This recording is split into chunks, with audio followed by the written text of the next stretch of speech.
Hello and welcome to Cartoonist Kayfabe. My name is Jim Rugg. I'm Ed Piscor. We are going to be touring in October a bit.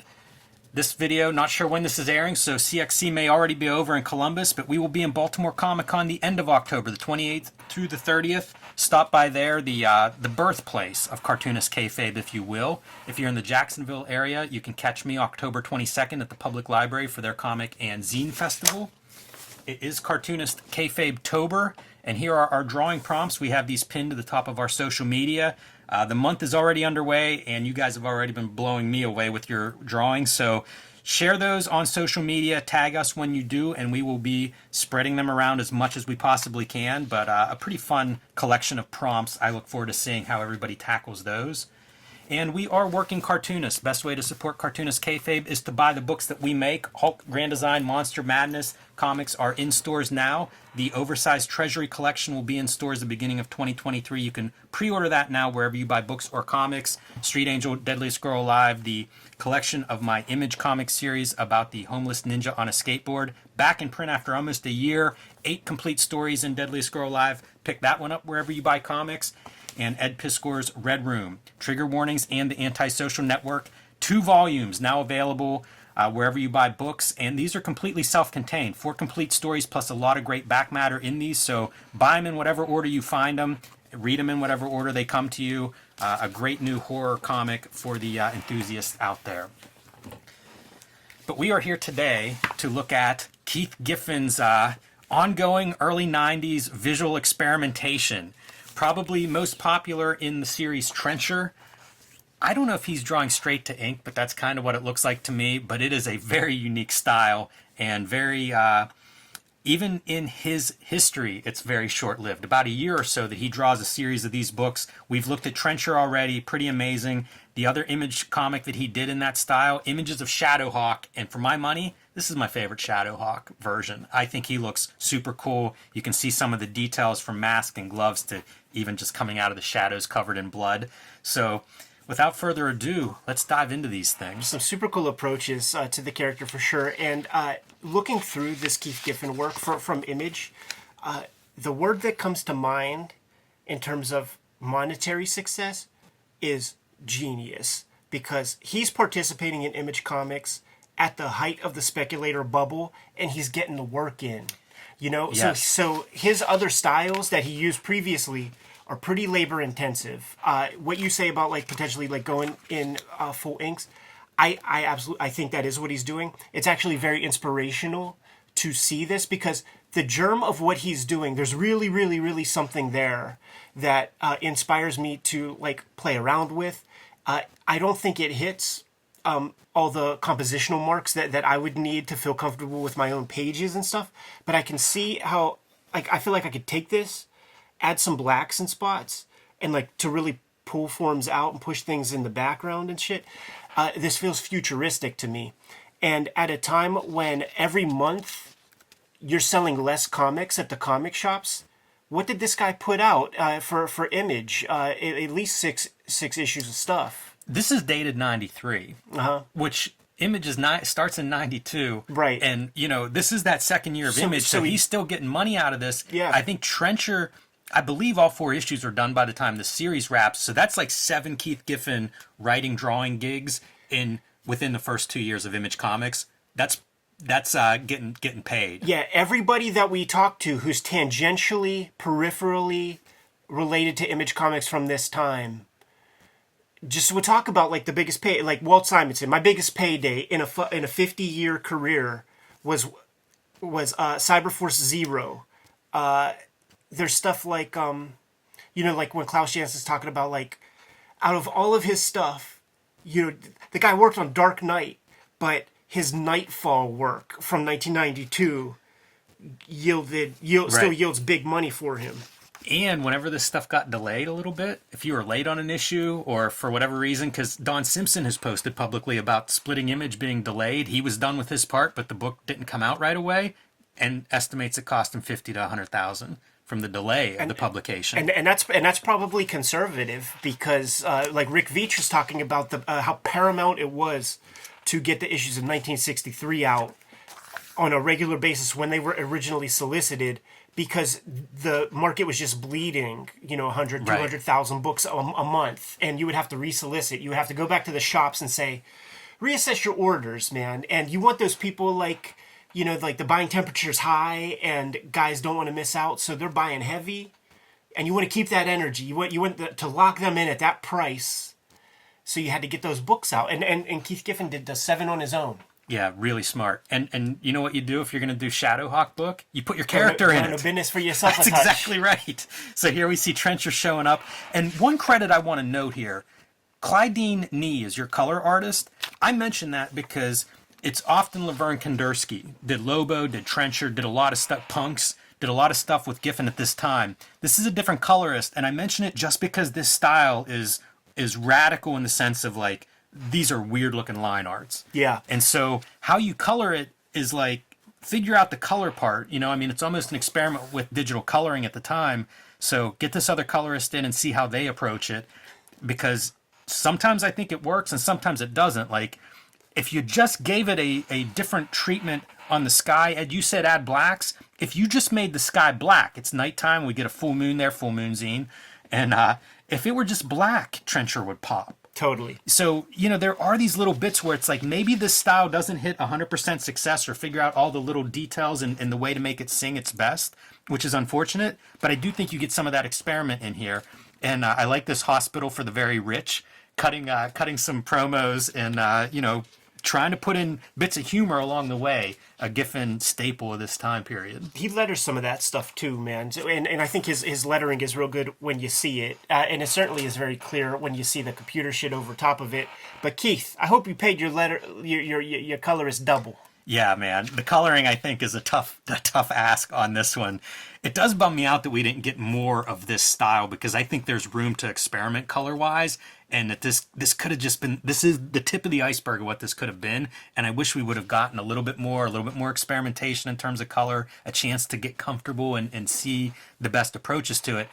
The story for this, just loosely, is there's a mob boss who Shadowhawk breaks his back in the beginning, and Trencher is there to collect his soul. But so is all the organized criminals in this city because that mob boss is going to turn canary and name names. And so now Shadowhawk's trying to keep him alive, and that's the bulk of their battle. Great composition for humor there. This is a guy, a mugger, who is going to mug Trencher.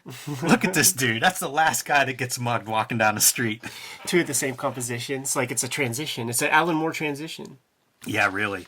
And there are going to be panels where, like, I can't tell you what's going on or what we're seeing. Jim Valentino sees this. I feel like you got to have this moment happen in proper Shadowhawk. It's great. This is an amazing panel. Same here, starting it. Totally. Like just having all those little shells bouncing off his armor and creating the sparks. And to have all those pockmarks and stuff, kind of like the T-2000 or whatever from Terminator 2. Like, this is just such a great setup. Shades of Hard Boiled. Absolutely. Nixon with his back against that brick wall, just taking bullets. Giffen knew, like, that the image, it's like this McFarlane stuff, it's this Liefeld, this Jim Lee shit. He's old school. He started drawing comics in the fucking 70s. He knows he ain't going to compete because it would be like trying to drive your car on the other side of the road. It's just like doing what they do. That's some young kid shit. But he figured a way. This stuff was very compelling. Like, when people were buying these books, his work was talked about. And his work was like, it was held in a kind of a reverence, like a jigsaw puzzle. It's like look at this, man. It's wild. You've said it a couple times today, Ed, but it's like here we are talking about it 30 years later. It definitely didn't look like anything back then, and it hasn't looked like anything since. It feels futuristic to me. Yeah, I'm with you. The snap denotes that he broke Trencher's back, and Trencher keeps going, and he's like, impossible. Nobody's ever hit back after I've broken them. Look at the pockmarks, dude. Very That's cool sick as looking. hell. It's a great visual. It really works for your drawings. Look at that panel, dude. See, this is where black out the mask. Yeah. Just make those eyes glow red, and I think you get a little more effect there. Yeah, it's the same thing with like a lot of that. He'll do a lot of silhouettes, and the way they're colored is whack. See, this is where the silhouettes are a good thing because if you've got gradients in them, I think that undermines your silhouette. Like silhouettes are kind of built to be flat, but this is a black experiment that we don't see anywhere else, and it's part of why I think, like, man, if he'd have done 5 more years with this style, playing with different colorists, Can you imagine what this thing would have evolved into? Absolutely, dude. Because I think he would arrived at a place of like, you go flat color. I think that there's more flat color in Trencher, so that color's brought that stuff. Because this dude's playing with more flares and bullshits like that. By the way, Kingpin. Yeah. And his name is even, it's like Kovac or Konak or something like that. So sometimes you see like Mr. K, like it's clearly Kingpin. This is a Marvel supervillain that's showing up here. And Shadowhawk goes home. The other fun part with Shadowhawk is he's busted up this entire series. Like he's complaining about how he's old and his body hurts and stuff from this battle, and he's basically just beat down as the fight goes on. But he goes home to get like better armor to come back for round 2. And look at that crib, dude. Like he needs to maybe steal some evidence money to like keep the place a little bit fresher. And when you see him without that mask, it's like I don't think HIV like works that way. Like if he's got the AIDS virus, and like I don't think it works because like that face ain't a face. Yeah. When you see it. Speaking of no face, like what the heck is this? There's like a gimmick of the guys that are being sent, the assassins that are being sent to off this paralyzed mobster. They have this like thing that transfers to their face, where their face is just black. It's probably one of the few uses of black in this series, but it's very bizarre. Yeah, that's Shadowhawk's face, dude. We're gonna see it again in issue 3, and it's the same deal. Like I don't think you ever see a mouth on him. It's all the question. Yeah, that's right. It'd be the perfect style to go into question. Say it, Jim. It's all full moon action. Like, do these guys fight when there's not a full moon? Listen, the freaks come out at night. Like, Man, it's they like really lycanthropy. They really do. It's hilarious too. Like his apartment is so lo-fi, it looks all beat up and lived in, and then he's like pulling out like, this is the heavier artillery that keep around my vanity in the bathroom. That's what he's spending his loot on, dude. You see the kind of askew tile on the ceiling and stuff, which suggests like that's the other thing. Like he ain't even ruling out perspective grids or anything. It's like eyeballing everything. Go in with your rapidograph and ink this shit. One of the like most important things you ever said, like when we were kids coming back from a convention. Here's one of those silhouettes with the color. We were talking about somebody's comics, and it was a very rough art style. But you said something like you can't argue with good composition and storytelling, and I think that is what Keith Giffen like truly excels at. Very admirable compositions, and the flow, if you could tell what's going on, is sick. Look at that tangent. Yeah, I was looking at this with the idea of compositions. The bad part is like this kind of coloring. You've got Shadowhawk in dark grays and stuff on top of a dark gray street. And it just really doesn't help with this kind of drawing style. It's the same as like when you do Trencher against a dark sky, and it's like, now you've got dark Trencher in front of a dark sky. Yeah, in a lot of these old computer colored comics from like Gen 1 computer color these are fucking technicians who know how to use the mouse in these programs and stuff.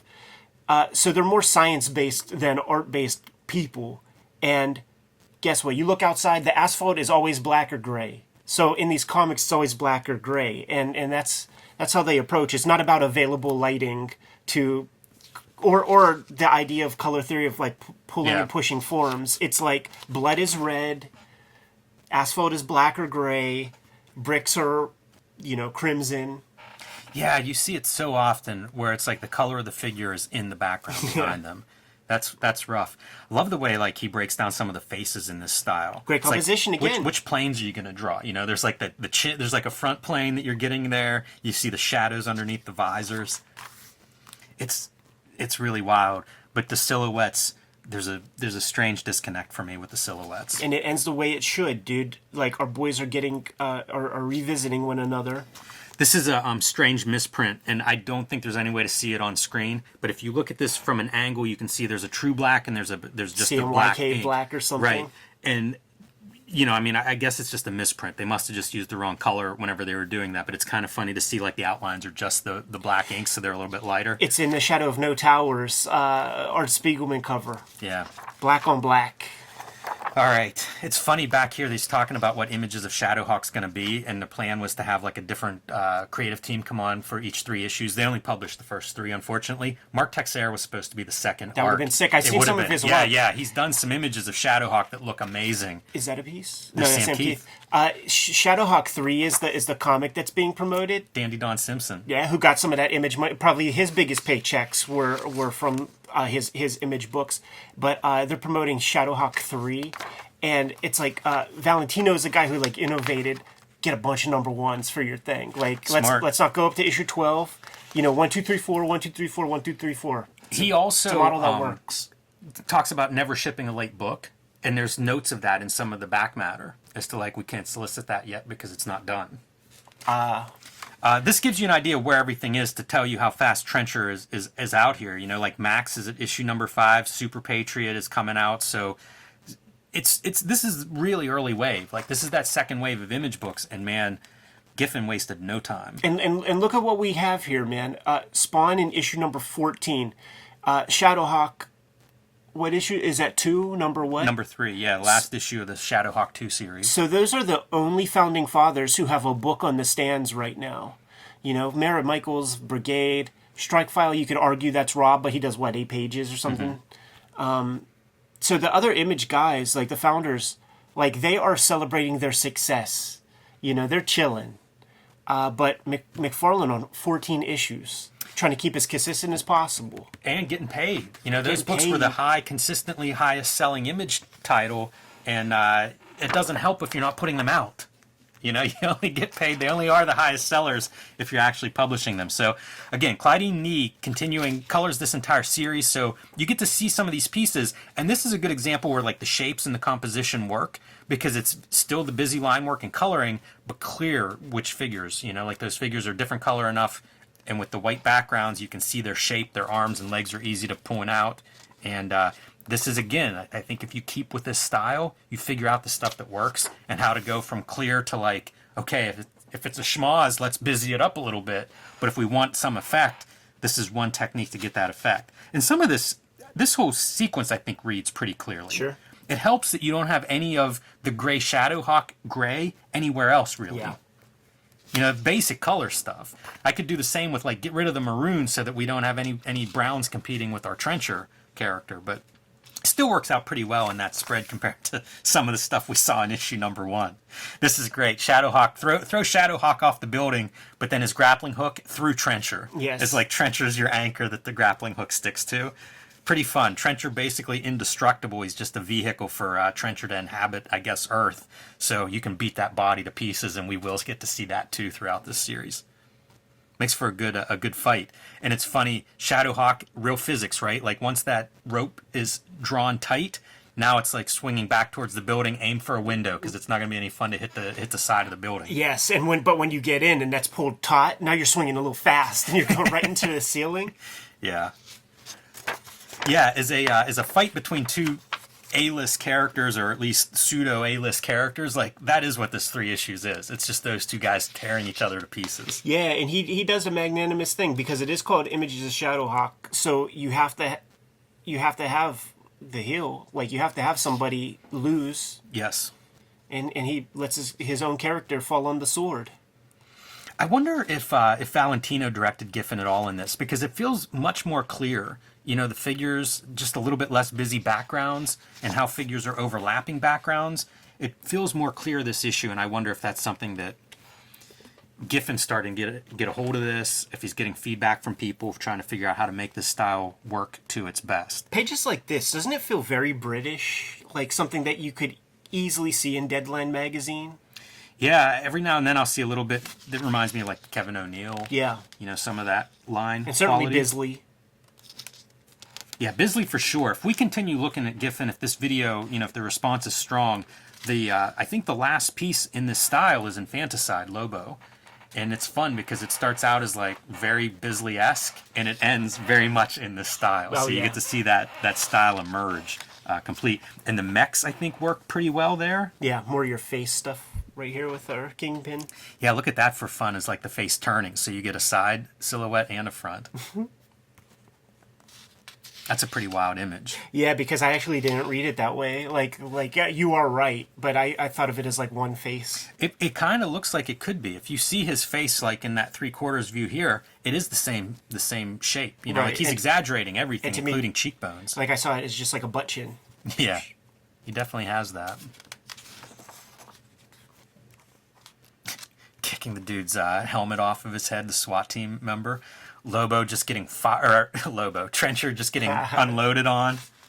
I think these lettering effects could be a little bit more. They're not quite up to the task because he is getting shredded there. Yeah, and it's just like, keyboard clackers. But when Giffen puts his own lettering in there, that sings. That is a holistic treatment, and it feels so well integrated. I do wonder what looks like if you add black, because it's almost clearly a shadow, the front there of Shadowhawk. You can see the outline, and I can imagine that if that were black. I like the characters. These are just a couple of, I think these are detectives. They might be mafia hitmen. Either way, though, they're very distinct. And it's just little stuff. Like one guy's bald on top, and one guy has like a Bart Simpson. I'm just thinking about, he's called Shadowhawk, and he is in a full chrome outfit. Like we looked at one parody comic that addressed that. I think it might have been that Hillary Barta joint. No, I think it was the Don Simpson one where he's just the shiniest guy. That's a really funny thing to make fun of. That negative space silhouette is pretty sick. Yeah, there's your silhouette. And it works this time because it's flat color. And it's real important in silhouettes. Like, you need every appendage to be visible. You do. Or else it might not read so well. So you have to twist that body up in a way so that you get both appendages. But in a way, it's kind of unclear who that silhouette belongs to. But I would say that that's Trencher. It is. Trencher chucking this cop at Shadowhawk. You gotta tease it a lot because he has a trench coat, so you don't see the trench coat there anywhere. No. The trench coat doesn't come off well, and Trencher sports a ponytail that often disappears. Yeah.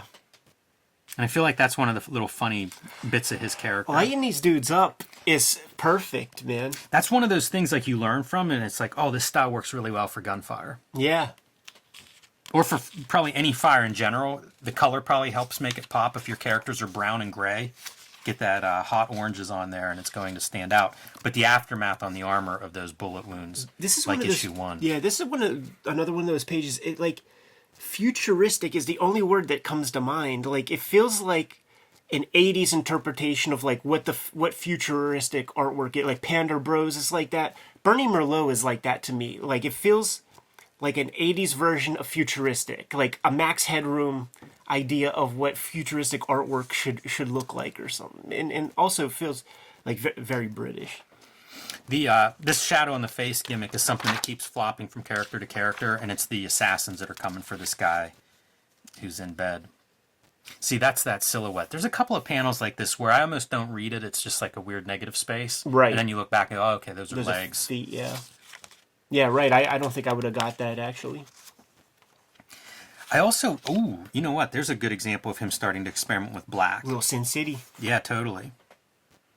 I do wonder what the response was, because I remember my friends, the couple people I knew who were into comics, hated this. I mean, hated this style. And I get it. It's totally different, and often that means bad. The Christmas issue of Trencher. He leaves for Blackball, I think, is the publisher, in the course of this series, and Valentino mentions it in the letters column as he's talking about, where do you find more Keith Giffen or find more Trencher? And it is, he's signing off of the Image stuff at that stage. But I wonder if there was enough blowback that Keith Giffen kind of opted out of this style on his own. Yeah, I wonder, man, because it was a captivating thing, and it was a conversation piece, literally in middle school. So other people who weren't really even fucking with comics, it would just be an oddity to stare at. Even teachers would be like, what are we even looking at here, guys? Really odd. This panel, I looked at this panel last night trying to figure out, what is this? Right. And I can't tell you what I'm seeing there. Yeah. I don't hate it. But it is all over the map. And here's our Shadowhawk, the helmetless Shadowhawk. You never see his face. Mouthless, noseless. Yeah, it's just shapes. And there's his most dangerous weapon right there. Yeah. I think back in 1993. One of the characters scratches at his face and he goes berserk for that reason. He's like, she drew blood. Look at that Trencher body without his overcoat on. He does this scratchy line around the edges. I don't know what that's supposed to represent, but it's one more texture that I love in this. Yeah. Very odd. I mean, I feel like it's just body hair. Yeah, maybe. It's such a scribble if you look. Yeah. It's like whatever he's drawing with a marker or pen or like a ballpoint pen, he's not lifting it up to do those back and forth strokes. Homeboy's doing seven issues all by himself. You know, like he had to make him over $1 million. I hope so. Yeah, I hope so. Just unloads on him, and now minus that trench coat, you get to see the after effects of Trencher's body being shot to pieces. And see, this is where our nurse that's possessed by whatever that black face thing is comes up and scratches him open, and he screams, "My blood!" She does the one thing that's taboo. And pays for it. He really looks like he got mauled by an animal, or so. Like you see people who get attacked by like pit bulls or something, and that nose is the first thing to get eaten off. Yeah, it looks like it's a mask that he's wearing here. It And you're does. just seeing eye holes in the mask. Like that's the only details that are sticking out. He's wearing those pads that they give ladies at shoe stores when they aren't wearing socks and they want to try on new shoes. He keeps thinking that every time he thinks he's beaten Trencher somehow, and now our cop is possessed with whatever that that face, I don't know, hugging thing is. Here's another one of the silhouettes. Again, not quite there, but you could probably figure that out. This would be good as a silhouette if your Shadowhawk were black, Yeah. you know, solid ink, and then you could color the other silhouettes that he's interacting with. And just leaving that negative is real fun. That totally works. It does work. It almost, like, if you just saw the art of that, like, it could be Munoz again. Yeah, it could. I think of, like, I see bits of Sienkiewicz, Yeah. not so much in the line work, but in almost like the distorted cartoon figure shapes. Because, sure. you know, you have this guy, part of the reason I think that negative space works is because that dude's a big fat guy. This also makes me think he could have done a killer RoboCop. Sure, yeah. Because the Shadowhawk stuff's not that far from it, and he looks good. Another one of those silhouettes, man. It's so weird. But see, wouldn't that look cool with your hands are drawn, but then this part is like if it were solid black? Totally. Like the hands are coming forward, so you get a little bit more light on those. Totally. It's such bleeding edge comics. And finally, with claws out and fists in armor, jumps through Trencher. And you can see his guts are there. Like he's ripped him in half, where it's yeah. like torso and bottom. And if you read Trencher, and I'm sure everybody watching this has, Trencher's not done yet. He just doesn't have his legs. His legs aren't working anymore. And they go out the window, dude. You're getting a lot of colon. Tied up by the intestines is what's left. The legs get stuck on the way out. That's like the anchor part of your grappling hook. It's so purple. By the way, I saw a guy, there's a video from back in the day of a dude who got hit with a Formula One car, and that's what happens. Legs go one way, torso, like hips go one way, top of you goes elsewhere. That is an unpleasant image you're painting, Ed, especially with this visual. And you are still tied together. Ugh. Very famous video. Shadowhawk finally kicks him in the face, and then he's going to climb the intestines to get away.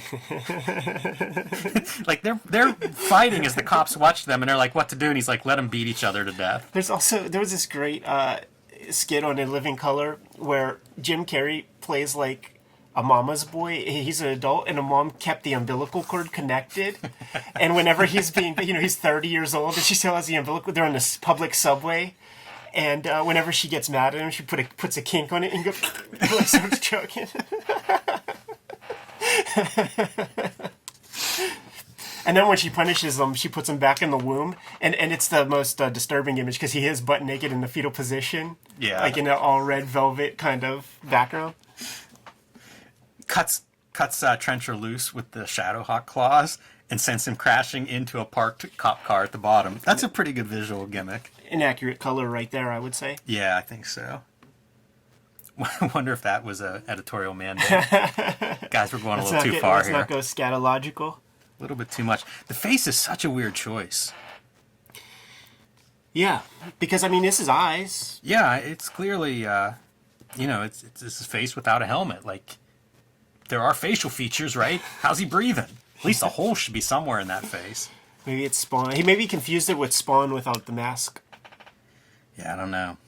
And then this guy inhabits the gangster, that faceless whatever it is that is taking bodies over, takes over the mobster and kills himself. Keith Giffen is done. He's done with this comic. So we're going to fucking copy-paste a couple shits. This looks like the quickest page ever. You know, this kind of stuff. That looks like a very fast page. And Shadowhawk goes home, and he feels so cold, wants to be cradled in his mother's arms and cry until he sleeps. I don't know about that for your tough guy vigilante Right. character. Listen, he has a heart. He's still human. And Trencher's going back to being stitched up however they repair his body, and that's it. With more copy paste. That's you know, true. It just pastes. So like Giffen it was over. Yeah, I think No you're more. right. Black Ball's starting up, so he's got to get these other comics ready for the next company. Or maybe hit that Trencher Christmas special in time for Christmas. What was Black Ball? Like, do we know who the publishers and stuff were? I think Tribe. Stroman might have been the top of that. I see. Because whenever Tribe left, it was them. It was Trencher. I can't remember. They were like, I think Javier Soteris did a book called Beasties with them. And maybe 2 other books were mentioned, but I don't know like what was actually published. Hero Illustrated, I believe, published like the Ash Can that had like the 4 or 5 books previewed in it. And it was, C or D listers for the most part. But a couple things came out. Like Tribe definitely published an issue or 2 there. And Trencher Christmas Special was published there.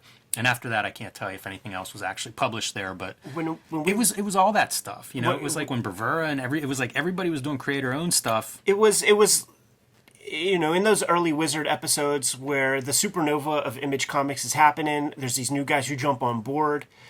There's language in there with McFarlane who all but says, we get to be as late as we want, but we are hooking you guys up, and you have to make good on your commitments.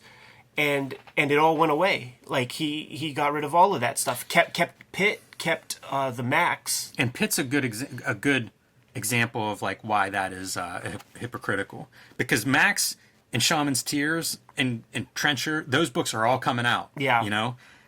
Well, Shaman's Tears and Trencher get the boot. Right. Pitt stays on. Yeah. Pitt was the big seller. Yeah. And there's that one Wizard where it's like issue 2 or something was this hugely ordered book, and it was over a year before it came out. Like it was one of the latest books Image published, and it stuck around for quite a while. So I think if you sell enough, you get to stick around. This announcement in here is that Valentino and Giffen were going to team up on a 31st century book, because Valentino had done Guardians of the Galaxy and Giffen had done Legion of Superheroes, so they both had these like future superhero teams. They were going to do one called Galactic Legion. I don't think that book was ever published. It seems like that should have been a winner. It makes me wonder like what went wrong there that never happened. And then how about this for an ad? Audio images of Shadowhawk. They were going to do tape or CD of the retelling of Shadowhawk 2 issues 1 to 3, which is just ridiculous that that's what you would start with. Come up with a different name. Don't call it Shadowhawk 2. You know what was real popular in the UK was a Nightfall like audio drama thing that was on like Radio 4 or something out there, and I guess maybe they were trying to get a little hit of that. Yeah, maybe. It's funny to see like what you're trying to sell with this stuff. In Hill's department stores, there was the Shadowhawk skateboard, and I knew several people who had the Shadowhawk skateboard. Yes. I would go to the Hills and just like visit it. Like I couldn't believe that a piece of Shadowhawk merchandise. That was sounds out there. funny. Oh, I wasn't skateboarding, man. That's really I have no good. coordination. Fuck that.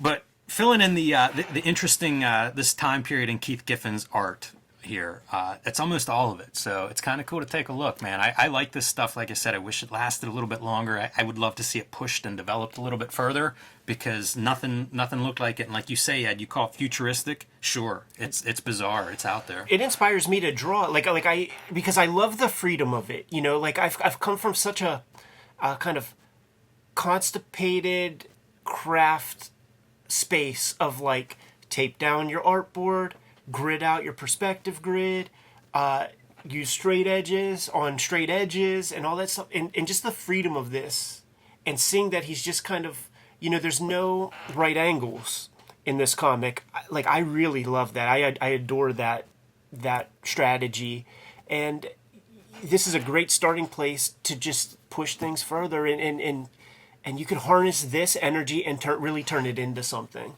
I always look for original art of this series. Like, I want to see a page of this real bad. Yeah, we might know who you got to talk to get to see some of that, man. You good to go? I am. Kayfabers, like, follow, subscribe to the YouTube channel, hit the bell. We'll notify you when new vids are available. Jimmy, tell the people what's out there, man. Street Angel, Deadliest Girl Alive is back in print from Image Comics for the first time in almost a year. 8 complete full-color stories of the homeless ninja on a skateboard, perfect for any superhero fan in your life. And Hulk Grand Design Monster Madness, two 40-page issues retelling the 60-year history of the Incredible Hulk, are available in comic shops everywhere while supplies last. And now is the time to pre-order for the Collected Treasury Oversized Edition that will be out in early 2023. And join me on patreon.com/JimRugg, where you can see lots more of my art and comics. Red Room Trigger Warnings and Red Room The Antisocial Network are out there on the stands right now. Each collect 4 issues of Red Room comics that were coming out on a monthly basis, and all those issues are self-contained.